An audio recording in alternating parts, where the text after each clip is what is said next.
السلام علیکم ورحمۃ اللہ وبرکاتہ۔ ان الحمد للہ نحمده ونستعینه ونعوذ باللہ من شرور انفسنا ومن سیئات اعمالنا من يهده الله فلا مضل له ومن يضلله فلا هادي له اشهد ان لا اله الا الله وحده لا شريك له واشهد ان محمدا عبده ورسوله أما بعد فإن خير الحديث كتاب الله وخير الهدي هدي محمد صلى الله عليه وسلم وشر الأمور محدثاتها وكل محدثة بدعة وكل بدعة ضلالة الضلالة في النار أعوذ بالله من الشيطان الرجيم بسم الله الرحمن الرحيم يا أيها الذين آمنوا اتقوا الله حق تقاته ولا تموتن إلا وأنتم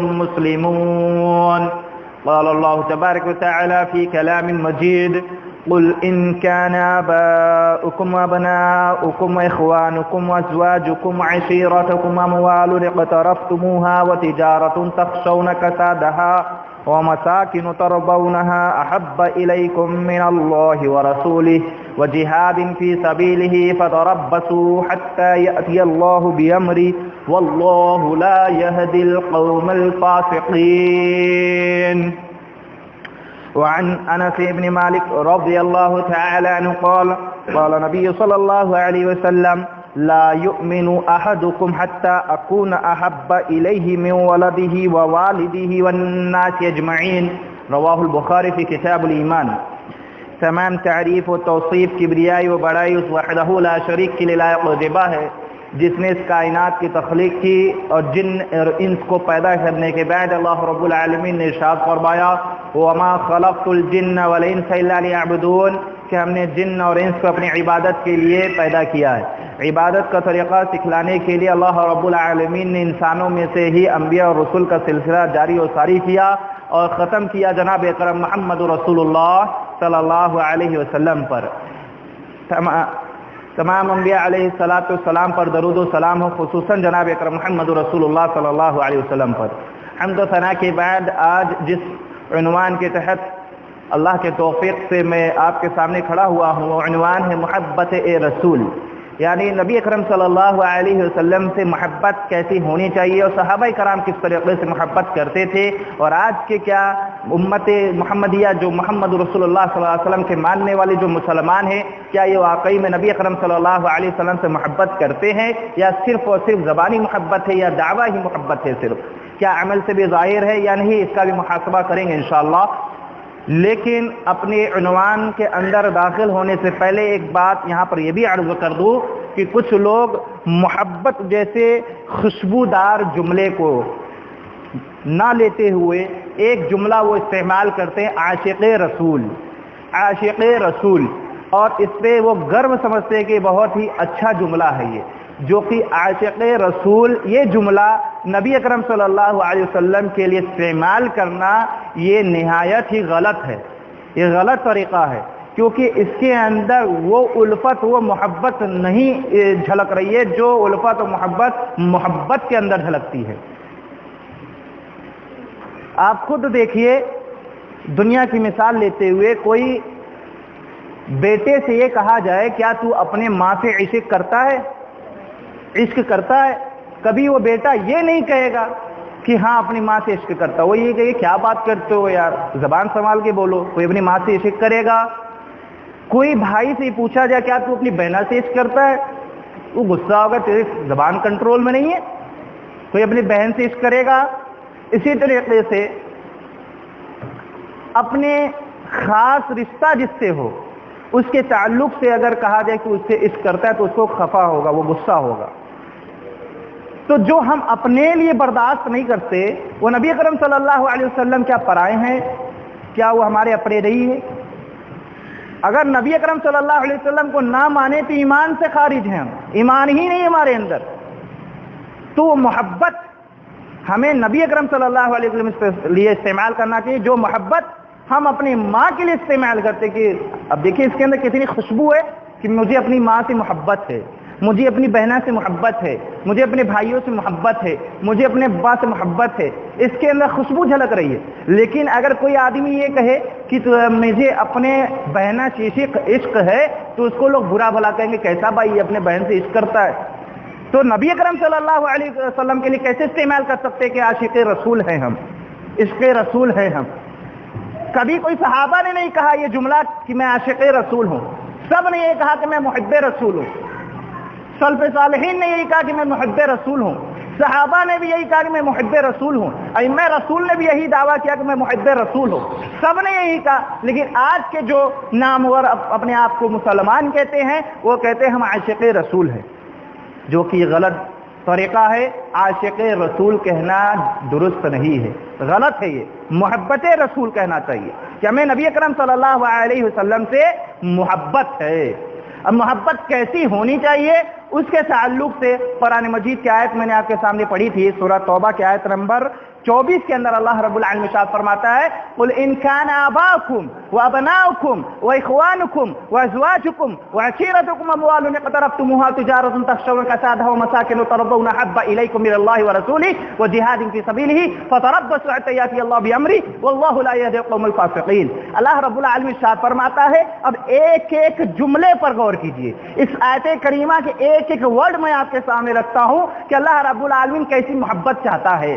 اللہ رب العالمین ارشاد فرماتا ہے قل ان کان، آپ کہہ دیجئے اے نبی، آپ کہہ دیجئے آباؤکم، کہ اپنے باپ سے، وابناؤکم، اپنے بیٹوں سے، واخوانکم، اور اپنے بھائیوں سے، وازواجکم، اور اپنے بیویوں سے، وعشیرتکم، اپنے رشتہ داروں سے، قرابت داروں سے، خاندانوں سے، واموالو، اور اموال اقترفتموها، اور اپنے مال سے جو تمہیں بہت ہی عزیز ہے، بڑے ہی محنت سے تم نے کمایا ہے، اپنے مال سے، وتجارت تخشون کسادها، اور اپنے تجارت سے، اپنے بزنس سے، جس کے خدشے سے تم ڈرتے ہو، جس کے نقصان سے تم ڈرتے ہو۔ اب ظاہر سی بات ہے، کوئی کسان اگر کھیت کھلیان کا کام کر رہا ہے اور گہوں وغیرہ یا جو وغیرہ لگاتا ہے، بے موسم بارش ہو جاتا ہے، اس کو دل میں ڈھکا رہتا ہے اب میرا نقصان ہو جائے گا، تجارت خراب ہو جائے گی، اب بزنس ہمارا لاس ہو جائے گا، بازار ٹھپ ہو جائے گا، بے موسم بارش نہ ہو جائے کہیں، اسے ڈر لگا رہتا ہے۔ یا کہیں کوئی پراپرٹی ڈیلر میں کام کر رہا ہے اور پراپرٹی ڈیلنگ کا جو اس کا کسٹمر ہے کہیں ٹوٹ نہ جائے، اس کو ڈر لگا رہتا ہے۔ کوئی بس ٹرانسپورٹ کا کام کر رہا ہے، ٹرک کا، اس کو ڈر لگا رہتا ہے کہیں اس کا ایکسیڈنٹ نہ ہو جائے اور اس کو پھر نقصان اٹھانا پڑ جائے۔ تو تجارت کا جس سے تمہیں خدشہ لگا رہتا ہے، اس سے بھی وَمَسَاكِنُ تَرْضَوْنَهَا، اور اپنے مسکن سے، مسکن سے مطلب اپنے گھر سے جسے تم محبت کرتے ہو، جسے تمہیں پسند ہے اپنا گھر، مساکن ترضون احب الیکم من اللہ ورسولہ، یہ تمام چیز اللہ اور رسول سے بھی زیادہ عزیز ہے تمہیں، اللہ رسول سے بھی زیادہ محبت ہے تمہیں ان سے، وجہاد فی سبیلہ، اور اللہ رسول کے راہ میں جہاد کرنے سے بھی زیادہ محبت ہے تمہیں۔ کس سے؟ مال سے محبت ہے ہمیں، بیوی سے محبت ہے ہمیں، بھائی سے محبت ہے ہمیں، اور عزیز اور رشتہ داروں سے محبت ہے، اپنے گھروں سے محبت ہے، تجارت سے محبت ہے۔ اللہ رسول کے جہاد کرنے سے اور اللہ رسول سے بھی، اللہ کے رسول کے راستے میں جہاد کرنے سے اور اللہ رسول سے بھی زیادہ ان لوگوں سے محبت ہے۔ جتنا میں نے نام گنایا، اگر ان لوگوں سے محبت ہے تو فتربصوا، اللہ رب العالمین کہتا ہے ٹھہر جاؤ، انتظار کرو، حتی یاتی اللہ بامرہ، کہ اللہ رب العالمین کہیں اپنا حکم نازل نہ کر دے کہ تم برباد ہو جاؤ، تم تباہ ہو جاؤ۔ واللہ لا یہدی القوم الفاسقین، واللہ رب العالمین فاسق قوم کو ہدایت ہی نہیں دیتا ہے۔ آپ کبھی غور و فکر کرنا، قرآن مجید کی جو آیت شروع ہوتی ہے، شروع ہونے کے بعد جب ختم ہوتی ہے، اس اینڈ میں اللہ رب العالمین اس آیت کا لب و لباب اس کے اندر نازل کر دیتا ہے، سمجھا دیتا ہے، یعنی یہ فاسق لوگ ہیں جو اپنے مال سے محبت کرتے ہیں، اللہ رسول سے بھی زیادہ مال سے محبت ہے، اور بھائیوں سے بھی اللہ رسول سے بھی زیادہ محبت ہے، بیویوں سے بھی اللہ رسول سے بھی زیادہ محبت ہے، اور رشتہ داروں سے بھی اللہ رسول سے زیادہ محبت ہے، اور تجارت سے بھی اللہ رسول سے بھی زیادہ محبت ہے، اور اپنے گھروں سے بھی اللہ اور رسول سے بھی زیادہ محبت ہے۔ تو ان کو ڈرتے رہنا چاہیے کہیں ان کے اوپر اللہ کا عذاب نہ نازل ہو جائے۔ اب اس کا مطلب یہ نہیں کوئی اپنے بیوی سے محبت نہ کرے، اپنے والدین سے محبت نہ کرے، اپنے گھر سے محبت نہ کرے، تجارت سے محبت نہ کرے، اس کا مطلب یہ نہیں۔ اس کا مطلب یہ کہ جب قربانی کی بات آ جائے، جب قربانی کرنے کا معاملہ سامنے آ جائے تو ماں باپ کو قربان کرنا پڑے تو قربان کر سکتے ہیں، بیوی کو قربان کرنا پڑے تو اللہ رسول کے راستے میں قربان کر سکتے ہیں، اسی طریقے سے تجارت کو گھاٹا نقصان ہونا پڑے تو اللہ رسول کے لیے یہ بھی کر سکتے ہیں۔ تو اسے کہتے ہیں خاص محبت ہے مجھے اللہ اور رسول سے، بہت محبت ہے، بے پناہ محبت ہے۔ اب ایک ایک جملے میں ایک ایک واقعہ حدیث کے روشنی میں انشاءاللہ رکھوں گا کہ قل ان کان آباؤکم، کہ آپ کہہ دیجئے اپنے باپ سے بھی زیادہ۔ اب اس باپ کے جملے پر میں آتا ہوں کہ باپ کے تعلق سے صحابہ کرام کا کیا معاملہ رہا کرتا تھا، اس دور میں اپنے باپ سے زیادہ کیسے اللہ رسول سے محبت کیا کرتے تھے، اس کا واقعہ میں آپ کے سامنے رکھتا ہوں کہ مدینہ سے مکہ سے ہجرت کر کے جب نبی اکرم صلی اللہ علیہ وسلم مدینہ تشریف لائے، مدینہ جب تشریف لائے اور مدینہ میں جنگ کیا تو اس دوران میں کچھ مسلمان فوت ہو گئے، تو عبداللہ بن ابی سلول جو تھا انہوں نے لوگوں میں یہ افواہ مچایا کہ دیکھو رسول جب سے آئے ہیں مسلمانوں کا قتل عام ہونے لگا۔ اس نے بلگلایا مسلمانوں کو، بلگلانے کے بعد نبی کے خلاف کھڑا کیا مدینے کے اندر، تو جب نبی کے خلاف کھڑا ہوا تو اللہ رب العالمین نے پاسا ہی پلٹ دیا کہ مسلمان سمجھ گئے کہ یہ خلاف یعنی نبی اکرم صلی اللہ علیہ وسلم کی بغاوت کر رہا ہے، اور اس نے ایک جملہ استعمال کیا تھا جس کا تذکرہ اللہ رب العالمین نے قرآن مجید کے اندر ذکر کیا۔ اللہ تعالیٰ نے قرآن کے اندر کہا کہ عبداللہ بن ابی کہتا ہے کہ سب سے بڑے عزت دار کو یعنی سب سے بڑے عزت دار ذلیل کو سب سے بڑے عزت دار نکالے گا، یعنی اپنے آپ کو عزت دار کہتا ہے اور نبی اکرم صلی اللہ علیہ وسلم کو ذلیل کہتا ہے۔ اللہ کے نبی اکرم صلی اللہ علیہ وسلم کو ذلیل کہتا ہے اور اپنے آپ کو عزت دار کہتا ہے۔ تو عبداللہ بن ابی ان کا لڑکا نبی اکرم صلی اللہ علیہ وسلم کی صحبت میں زندگی گزار رہا ہے، باپ ادھر کافر ہے، بیٹا نبی اکرم صلی اللہ علیہ وسلم کی طرف ہے۔ آباؤکم کی تفسیر میں آتے ہیں کہ بیٹا نبی اکرم صلی اللہ علیہ وسلم کے، باپ کافر، باپ نے کہا ذلیل کو نکالیں گے مدینے سے۔ اب یہ پروگرام بنا، جب پاسا پلٹ گیا تو یہ فراری کاٹ لیا، اور جیسے فراری کاٹا تو مکہ اور مدینے کے بارڈر میں عبداللہ بن ابی سلول کا لڑکا پکڑ لیا اپنے باپ کو پکڑ کے اور گردن پہ تلوار رکھ دیا کہ ابا جب تک نبی اکرم صلی اللہ علیہ وسلم نہ آ جائیں آپ کو یہاں سے ہلنے کی اجازت نہیں ملے گی۔ ابا کہتے بیٹا مجھے معلوم ہے تو مجھے مدینے میں سب سے زیادہ مجھے محبت کرتا ہے، مجھے چاہتا ہے، میں جانتا تو میرے اوپر گردن پہ تلوار نہیں چلائے گا۔ تو عبداللہ بن ابی کا لڑکا کہتا ہے میں محمد کا ساتھی ہوں، اور محمد کا ساتھی جو کہتا ہے وہ کرتا ہے، اس لیے ابا ایک قدم اگر آگے بڑھایا تو میری تلوار آپ کی گردن جدا کر دے گی۔ ایک قدم آگے بڑھایا، آپ انتظار کریے نبی اکرم صلی اللہ علیہ وسلم آتے۔ تو نبی اکرم صلی اللہ علیہ وسلم آئے، واقعہ سنایا تو آپ صلی اللہ علیہ وسلم نے وحی کا انتظار کیا، وحی کا انتظار کیا۔ تو عبداللہ بن ابی سلول کا لڑکا کہتا ہے اے اللہ کے رسول وہی جو اللہ رب العالمین بھیجے گا اگر اس میں کہ ہمارے باپ کو قتل کرنے کا حکم آتا ہے تو یہ صرف مجھے دیجیے گا، کسی جلاد سے مت کرائیے گا، یہ صرف مجھے ملنا چاہیے کہ اپنے باپ کے سر کے تن سے سر کو جدا کرنے کا یہ صرف مجھے ملنا چاہیے۔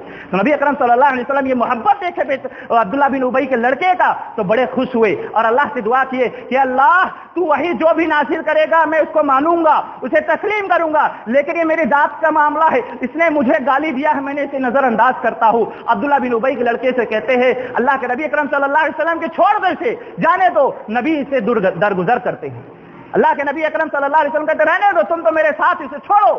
اسے کہتے ہیں آباؤکم، اپنے باپ سے بھی زیادہ نبی اکرم صلی اللہ علیہ وسلم سے محبت، کہ نبی کے شان میں اگر باپ بھی گستاخی کرے گا تو باپ کے خلاف میں لڑکا کھڑا ہو سکتا ہے۔ تو اسے کہتے ہیں نبی اکرم صلی اللہ علیہ وسلم سے محبت، اسے سچی محبت کہا جاتا ہے۔ جھوٹا جھوٹا دعویٰ کرنا یہ مسلمانوں مومنوں کی صفت نہیں ہوتی ہے۔ سچا دعویٰ کرنا کہ نبی کی محبت مجھے اتنی ہے جب قربانی دینے کی بات آئے گی تو ہم اپنے باپ ماں کو بھی چھوڑ سکتے ہیں، لیکن نبی اکرم صلی اللہ علیہ وسلم کے دین سے انحراف نہیں کر سکتے، یہ مومن کا سیوا ہونا چاہیے۔ تو قل ان کان آباؤکم وابناؤکم، تمہارے اولاد سے بھی زیادہ۔ اب اولاد کی تفسیر میں آتے ہیں کہ اولاد سے زیادہ کیا ہے، اولاد سے بھی زیادہ نبی اکرم صلی اللہ علیہ وسلم سے محبت ہونی چاہیے۔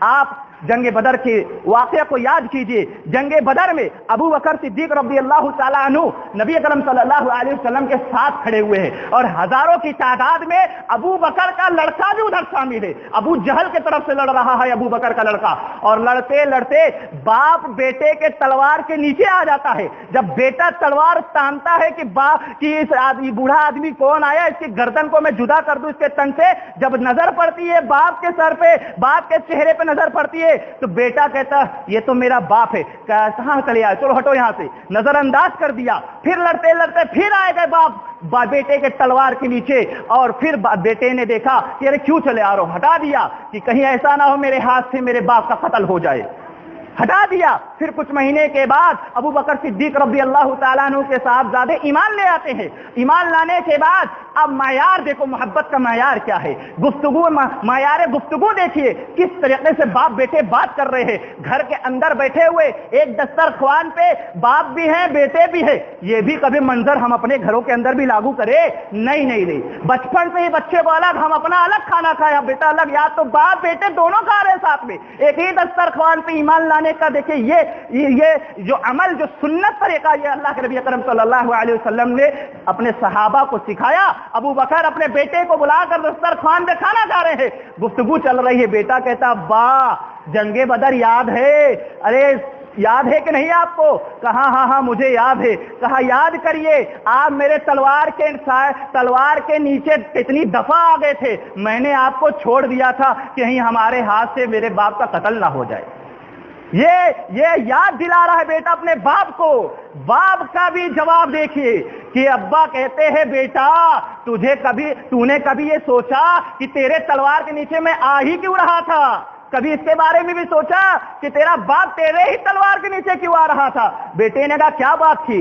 ابا نے کہا بیٹا میں جنگ بدر میں تجھے ہی تلاش کر رہا تھا کہ میں یہ سمجھ کر تجھے نہ قتل کرتا کہ تو میرا بیٹا ہے, میں یہ سمجھ کر قتل کرتا کہ تو نبی کا دشمن ہے. اس وجہ سے تجھے میں ڈھونڈ رہا تھا کہ تیری سر کو میں تیرے تن سے جدا کر دوں. تو نے تو مجھے جنگ بدر میں پایا, چھوڑ دیا. قسم میں رب العالمین کی, اگر تو جنگ بدر میرے تلوار کے نیچے آ جاتا تو میں یہ نہیں دیکھتا کہ تو میرا بیٹا ہے, میں تیرے گردن کو تیرے تن سے الگ کر دیتا. اسے کہتے ہیں وَأَبْنَاؤُكُمْ, کہ اپنے بیٹے سے بھی زیادہ محبت ہونی چاہیے. اب آئیے وَإِخْوَانُكُمْ وَأَزْوَاجُكُمْ, اپنے بھائیوں سے اور اپنے بیویوں سے بھی زیادہ اللہ رسول سے محبت ہونی چاہیے. عبد الرحمن بن عوف رضی اللہ تعالیٰ عنہ کا ہجرت کا واقعہ کون بھولے گا, ہر کوئی کو یاد ہے. عبد الرحمن بن عوف رضی اللہ تعالیٰ عنہ کو کیا کہتے ہیں کہ بڑا ہی ستایا گیا, بڑے ہی ان کو ٹارچر کیا گیا. تو ہجرت کرنے کے بارے میں سوچے کہ نبی اکرم صلی اللہ علیہ وسلم کے پاس جائیں گے, ان کی صحبت میں رہیں گے, علم سیکھیں گے, دین کو سیکھیں گے. بیوی لیا, بچہ لیا, اسی طریقے سے مال کی پوٹلی لی اور اونٹ لیا, ہجرت کرنے لگے. جو قبیلے والوں کو پتا چلا, سسرال والوں کو پتا چلا, باپ کو پتا چلا, بھائیوں کو پتا چلا, سب آ گئے وہاں پر. آنے کے بعد کہا عبد الرحمن کہاں جا رہے ہو؟ کہا نبی اکرم صلی اللہ علیہ وسلم کے پاس جا رہے, یہاں پر مجھے جینے نہیں دیا جا رہا ہے, اسلام پر عمل نہیں کرنے دیا جا رہا, اس لیے میں نبی اکرم صلی اللہ علیہ وسلم کے پاس جا رہا ہوں ہجرت کر کے. کہا جا رہے ہو تو جاؤ, یہ میرے خاندان کی بہو ہے, اس کو لے کر کہاں جا رہے ہو؟ بہو کو رکھ دو یہاں پر. جانے لگے, بیٹے کو جو ابھی دودھ پیتا بچہ ہے اس کو لے کر جانے لگے. تو ان کے ابا کہتے ہیں, عبد الرحمن بن عوف رضی اللہ تعالیٰ عنہ کے خاندان کے لوگ کہتے ہیں, اے عبد الرحمن اس ہمارے گھر کے چراغ کو کہاں لے جا رہے ہو؟ میرے پوتے کو کہاں لے جا رہے ہو؟ اس گھر کا چراغ کو یہیں چھوڑ دو, تم کو جانا ہے جاؤ. جانے لگے. کنبا قبیلے والوں نے کہا یہ مال کی پوٹلی تو تم نے یہیں پر کمایا ہے, یہ مال کی پوٹلی بھی یہیں پہ رکھ دو. اونٹ لے لیے کہ اونٹ میں سفر میں کام آئے گا, اونٹ بھی چھین لیا خاندانوں نے.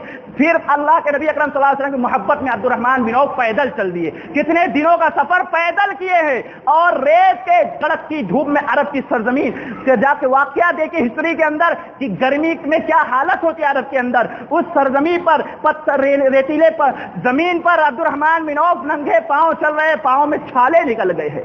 تو رات ہوا, تھوڑا دیر آرام کر لیے, پھر پیدل چلتے چلتے نبی اکرم صلی اللہ علیہ وسلم کے دربار میں حاضر ہوتے ہیں اور کہتے ہیں اللہ کے رسول ہم نے سب کچھ لٹا کر آیا ہے, ہم سب کچھ لٹا کر آئے ہیں لیکن ایمان بچا لیا ہے۔ اے اللہ کے نبی، میرے بچے بھی مجھ سے جدا کر لیے گئے، مجھ سے چھین لیے گئے، جو ابھی دودھ پیتا بچہ تھا، میری بیوی بھی مجھ سے چھین لی گئی، میرا مال بھی مجھ سے چھین لیا گیا، میرا اونٹ بھی مجھ سے چھین لیا گیا، میں پیدل سفر کر کے آپ کی صحبت میں آیا ہوں۔ اللہ کے نبی اکرم صلی اللہ علیہ وسلم کہتے ہیں عبد الرحمن، ایمان بچا کر آئے ہو تو سودا مہنگا نہیں، بڑے سستے میں نپٹ گئے ہو۔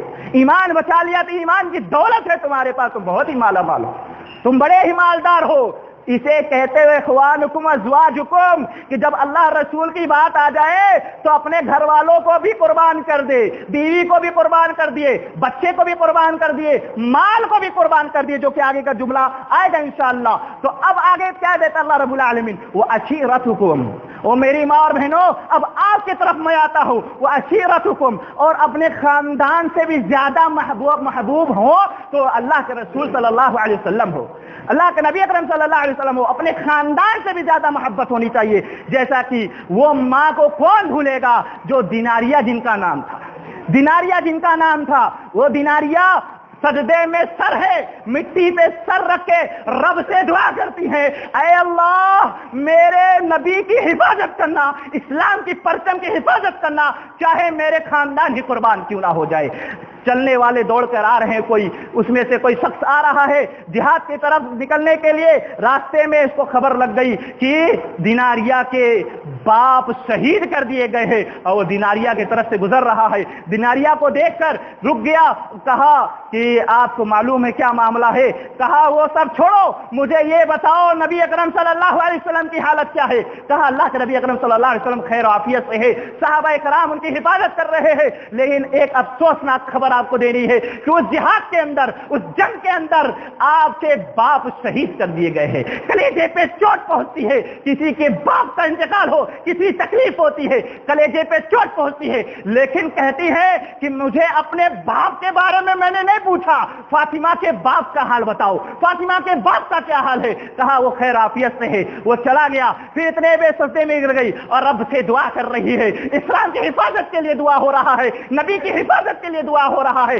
دوسرا شخص کا گزر ہوا، کہا دیناریہ تمہیں معلوم ہے کیا معاملہ ہے؟ کہا دیناریہ نے کہ مجھے معاملہ چھوڑو، نبی اکرم صلی اللہ علیہ وسلم کی خیر عافیت بتاؤ کیسے ہے؟ کہا اللہ کے رسول صلی اللہ علیہ وسلم حفاظت میں ہے، صحابہ کرام ان کی حفاظت کر رہے ہیں، لیکن ایک افسوسناک خبر دے رہی ہے کہ اس جنگ کے اندر آپ کا لبے جگر بھی شہید ہو گیا ہے۔ بتاؤ کسی ماں کے بیٹے کو اگر اللہ کے راہ میں جہاد میں یا مر جائے یا کسی بھی پوزیشن میں مر جائے، کتنی تکلیف ہوتی ہے، کتنی تکلیف ہوتی ہے، لیکن کیا کہتے ہیں کہ ارے چھوڑو، میں نے اپنے بیٹے کے بارے میں نہیں پوچھا ہے، مجھے بتاؤ کہ نبی اکرم صلی اللہ علیہ وسلم خیر عافیت سے ہے کہ نہیں ہے؟ کہا ہاں وہ بالکل خیر عافیت سے ہے۔ وہ چلا گیا، تیسرا شخص کا گزر ہو رہا ہے، پھر آتے ہیں دیناریہ کے پاس، کہتے ہیں کہ جانتے ہو کیا معاملہ ہے؟ کہا معاملہ چھوڑو، مجھے یہ بتاؤ کہ نبی اکرم صلی اللہ علیہ وسلم کی خیر عافیت سے ہے کہ نہیں؟ کہا خیر عافیت سے ہے، لیکن آپ کو پتا ہے آپ کے جنگ میں، جہاد کے اندر آپ کے بھائی بھی شہید کر دیا گیا ہے۔ بھائی کی خبر سنتے ہی مایوس ہو گئی، لیکن کہتی ہے مجھے موسیٰ اور ہارون کے بھائی کی خبر بتاؤ، مجھے موسیٰ اور عیسیٰ کے بھائی کی خبر بتاؤ، کیونکہ انبیاء آپس میں بھائی بھائی ہوتے ہیں نا۔ تو کہا نبی اکرم صلی اللہ علیہ وسلم کی خیر عافیت بتاؤ۔ کہا ٹھیک ہے وہ تو۔ پھر اس کے بعد معاملہ چلتا رہا، اس کے جب خبر پہنچی کہ نبی اکرم صلی اللہ علیہ وسلم خیر عافیت سے ہے، اس کو لگی خبر، تو کہا تم بتا رہے ہو کہ خیر عافیت سے ہے، باپ بھی شہید ہو گیا، خیر عافیت سے بیٹے بھی شہید ہو گئے، خیر عافیت سے بھائی بھی شہید ہو گیا، خیر عافیت سے ہے، مجھے لے کر چلو، ایک بار مجھے نبی کا دیدار کراؤ، تب مجھے تسلی ہوگی کہ میرے نبی خیر عافیت سے ہے۔ لے کر گئے، گھوڑی بھی سوار کر کے ایک شخص لے کر جاتا ہے نبی اکرم صلی اللہ علیہ وسلم کے پاس۔ میدان کے اندر جنگ احد چالو ہے، جنگ احد ہو رہی ہے، اور ادھر صحابہ تیر روک رہے ہیں، خیمے میں نبی اکرم صلی اللہ علیہ وسلم موجود ہے، صحابہ چاروں طرف سے گھیرے ہوئے ہیں خیمے کو کہ نبی کے پاس وہ تیر نہ پہنچ جائے۔ اپنے ہاتھوں پہ، اپنے سینوں پہ، اپنے پیٹوں پر صحابہ کرام حفاظت کر رہے ہیں رسول اللہ کی۔ وہ عورت دیکھتی ہے دیناریہ، کہا مجھے نبی کا چہرہ کا دیدار کرا دو۔ پیچھے سے وہ شخص لے کر جاتا ہے، اللہ کے رسول صلی اللہ علیہ وسلم خیمے میں بیٹھے ہوئے ہیں، وہ چمکتا چہرے کو دیکھ کر دل پہ تسلی کرتی ہے اور رب سے دعا کرتی ہے، اے رب میں نے بہت چیز قربان کیا ہے اس جہاد کے لیے، اور میں نے یہ دعا کی تھی, اے رب تو نے میری دعا قبول کی ہے کہ میرے نبی کو کچھ نہیں ہوا, بھلے ہی میرا باپ مارا گیا, میرا بیٹا مارا گیا, میرے بھائی مارے گئے, میرے نبی کو کچھ نہیں ہوا. اے اللہ, جب ان لوگوں کو تو جنت میں ڈالے گا تو ان کی قربانی میں تو میں نے بھی بہت ساری چیزیں قربان کیا ہے. اپنے شوہر کو قربان کیا تیرے راہ میں, اپنے بیٹے کو قربان کیا تیرے راہ میں, اپنے بھائی کو قربان کیا تیرے راہ میں, مجھے بھی جنت نصیب فرما. یہ رب سے دعا کرتے دیناریا. او میری ماں اور بہنوں, اسے کہتے ہو عشیرتکم, اپنے خاندان سے بھی زیادہ محبت ہو تو اللہ رسول سے محبت ہونی چاہیے. جب قربانی کی بات آئی تو بیٹے کو اتار دیا جہاد کے اندر, جب قربانی کی بات آئی تو بھائی کو بھی اتار دیا نبی کی حفاظت کے لیے, جب قربانی کی بات آئی تو شوہر بھی نبی کی حفاظت کے لیے چلا گیا.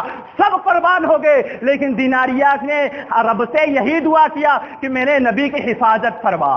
اسے کہتے ہیں عشیرتکم, کہ اپنے ماں اپنے خاندان سے بھی زیادہ محبوب ہونا چاہیے اللہ رسول. اب آگے چلتے ہیں. وہ اموال اقترفتموہا, اور تمہارے مال سے بھی زیادہ عزیز ہو کر محبت ہونی چاہیے نبی اور اللہ اور رسول سے, مال سے بھی زیادہ. وہی واقعہ لے لیجیے عبد الرحمن بن عوف کا, مال کی پوٹلی بھی چھین لیا ہے لیکن پھر بھی اللہ کے رسول کے راستے میں نکل کے ہجرت کر لیے, مال بھی چھین لیا. وقت بہت قلت, وقت بڑی کمی ہے, ورنہ اس مال کے مال سے بھی زیادہ محبت ہونی چاہیے اللہ رسول سے. لیکن ہمیں تو اپنے مال سے اتنی زیادہ محبت ہے کہ اللہ کے اور اس کے رسول میں خرچ کرنا چاہتے ہی نہیں, اللہ رسول کے راستے میں خرچ کرنا ہی نہیں چاہتے. ارے بڑے خرچ کرتے بھی تو بڑے سوچ سمجھ کر خرچ کرتے ہیں, اور یہیں پر بس نہیں کرتے ہیں, یہیں پر بس نہیں کرتے ہیں. ایک حدیث آپ کے سامنے اور رکھتا ہوں.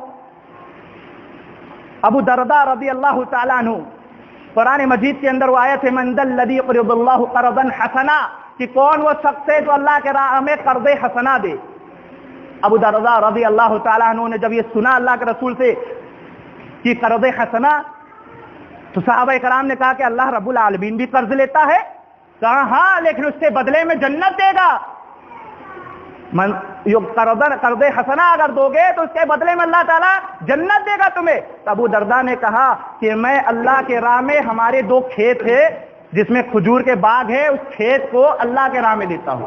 تو اللہ کے نبی اکرم صلی اللہ علیہ وسلم کہتے ابو درداء یہاں آؤ. کہا کیا ہوا اللہ کے نبی؟ کہا تمہارے پاس 2 کھیت ہے نا, تو دونوں کیوں دیتے ہو؟ ایک اللہ کے راہ میں دے دو, ایک سے اپنے بیوی بچوں کا پیٹ پالو. کہا اللہ کے رسول کون والا دوں کھیت؟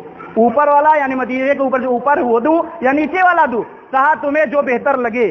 تو قرآن میں آیا ہے نا کہ اب سب سے زیادہ جو اس سے تمہیں محبوب ہے اسے اللہ کے راہ میں قربان کرو گے تو اللہ خوش ہوتا ہے.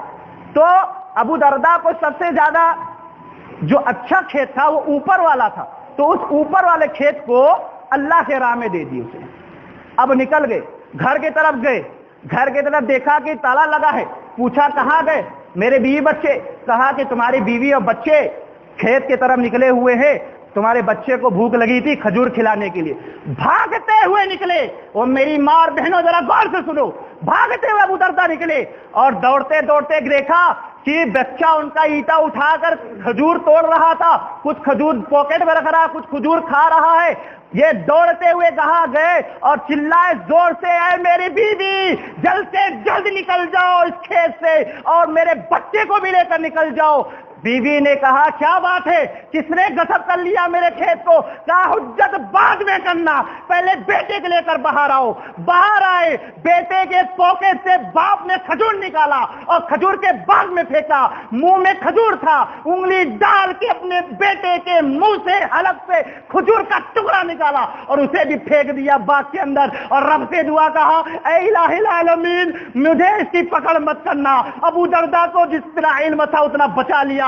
یہ میرے علم کے باہر تھا, مجھے اس کا علم نہیں تھا. میرے بچے نے اس صدقے کے کھیت میں سے کھجور کھا لیا تھا, اس کا علم مجھے نہیں تھا. اے رب العالمین اسی پکڑ مت کرنا. تو بیوی نے کہا کہ کیا بات ہے, کیا کھیت کیا ہوا؟ کہا اللہ کے راہ میں اس کو میں نے صدقہ کر دیا, اللہ کے راہ میں دے دیا. بیوی نے کہا اس کے بدلے میں تمہیں کیا ملے گا؟ کہا جنت ملے گا. تو کہا تب تو سودا مہنگا نہیں ہے, بڑا اچھا ہے کہ کھیت کے بدلے میں جنت مل رہا ہے, اس سے اچھی سودا کیا ہے؟ ایسی بیویاں بھی ہوا کرتی تھی، ایسے عورتیں بھی ہوا کرتی تھی۔ آج کے دور کے ایسی عورتیں نہیں کہ اگر ان کا آدمی دین کے راستے میں کچھ خرچ کرتا ہے تو پیچھے سے پنچر شروع، اب ہمارے بیٹے کیا کریں گے، پراپرٹی ہے، یہ ہے، وہ ہے، پڑھا رہے انگلش میڈیم میں، اتنا خرچ کر دو گے تو میرے بیٹے میں کیا ہوگا، یہ سارا خرچ لے جا کے وہاں اڑاتے ہو، اسے وہ بڑے بڑے سوالات کھڑے ہو جاتے، بڑے بڑے جنگ ہوتے میاں بیوی کے اندر۔ لیکن وہ بھی ایک میاں بیوی تھے، ابو درداء اپنے بیٹے کے منہ سے کھجور نکال کر اللہ کے راہ میں دے دیے، اب بیوی بھی حجت نہیں کی۔ ایسی عورتیں بھی ہوا کرتی تھی اس دور میں، آج کی عورتوں کی طرح نہیں کہ اب شوہر کے ساتھ حجت بنا شروع کر دے۔ اگر شوہر ان کا دین کے راستے پہ ہے تو بیچارہ ڈرتا رہتا ہے کہیں بیوی خبر نہ ہو جائے کہ ہم نے یہ اللہ کے راہ میں صدقہ کر دیا ہے۔ یہ ہے اموالو نقترفتموہا۔ آگے چلتے ہیں کیونکہ وقت بڑا مختصر ہے، اب تفسیر بڑی لمبی ہے آیت کریمہ کی۔ وَتِجَارَةٌ تَخْشَوْنَهَا، اور تجارت جس کے خدشے سے تم ڈرتے ہو۔ ظاہر سی بات ہے ایک کسان ڈرتا رہتا ہے اگر اس کا اناج تیار ہو گیا ہے اور ڈرتا رہتا ہے کہیں بارش نہ ہو جائے۔ تربونها، یہ پینڈنگ میں چھوڑو، اگلے جمعہ میں اس کی تفسیر انشاءاللہ کروں گا۔ وَمَسَاكِنُ تَرْضَوْنَهَا، اور وہ مسکن، وہ گھر جو تمہیں زیادہ محبوب ہیں، وہ گھر تمہیں زیادہ محبوب ہے اللہ رسول سے بھی زیادہ۔ ابھی اس کے تفسیر میں آتے ہیں کہ صحابہ کرام کا طرز عمل کیا تھا۔